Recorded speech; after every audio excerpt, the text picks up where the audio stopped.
ರಾಮದುರ್ಗ ಐತಿಹಾಸಿಕ ಶ್ರೀ ವೆಂಕಟೇಶ್ವರ ದೇವಸ್ಥಾನದ ಜಾತ್ರಾ ಮಹೋತ್ಸವ ಅದ್ದೂರಿಯಾಗಿ ಜರುಗಿತು.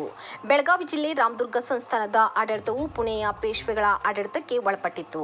ನರಗುಂದ ಮತ್ತು ರಾಮದುರ್ಗದ ಸಂಸ್ಥಾನಗಳ ಉಭಯ ಸಹೋದರರ ಆಡಳಿತ ವಿಭಜನೆಯಾದ ನಂತರ ರಾಮದುರ್ಗದ ಕೊನೆಯ ಅರಸು ಇಲ್ಲಿನ ವೆಂಕಟೇಶ್ವರ ದೇವಸ್ಥಾನ ನಿರ್ಮಿಸಿ ಜಾತ್ರೆ ನಡೆಸಿಕೊಂಡು ಬಂದಿದ್ದರು. ಈಗಲೂ ಅದು ಮುಂದುವರೆದಿದೆ. ಮಲಪ್ರಭಾ ನದಿಯ ತಟದಲ್ಲಿನ ಭವ್ಯ ವೆಂಕಟೇಶ್ವರ ದೇವಸ್ಥಾನದಿಂದ ಎಡಕ್ಕೆ ಏರುಮುಖವಾಗಿ ತೇರು ಬಜಾರಿನಲ್ಲಿ ಬೆಳಿಗ್ಗೆ ಕಲ್ಲಿನ ತೇರನ್ನು ಭಕ್ತಿಭಾವ ತುಂಬಿದ ಜನಸ್ತೋಮ ಎಳೆದು ತರುತ್ತಾರೆ. ವೆಂಕಟೇಶ್ವರ ದೇವಸ್ಥಾನದಿಂದ ಹನುಮಂತ ದೇವರ ಗುಡಿಯ ತನಕ ತಂದು ನಿಲ್ಲಿಸಿದ ನಂತರ ಸುಮಾರು 30 ಡಿಗ್ರಿಯಷ್ಟು ವಾಲಿರುವ ರಥವನ್ನು ಇಳಿಜಾರಿನಲ್ಲಿಯೇ 1.5 ಗಂಟೆಗಳ ಕಾಲ ಸನ್ನೆಗೋಲುಗಳ ಮೂಲಕ ಪೂರ್ಣ ಪ್ರಮಾಣದಲ್ಲಿ ತಿರುಗಿಸುವುದು ವಿಶೇಷ. ಇಲ್ಲಿ ಭೋವಿ ಜನರ ಸೇವೆ ಮೆಚ್ಚುವಂಥದ್ದು. ಈ ರೀತಿ ರಥ ತಿರುಗಿಸುವ ಕಾರ್ಯ ಇಲ್ಲಿ ಮಾತ್ರ ಜರುಗುತ್ತದೆ.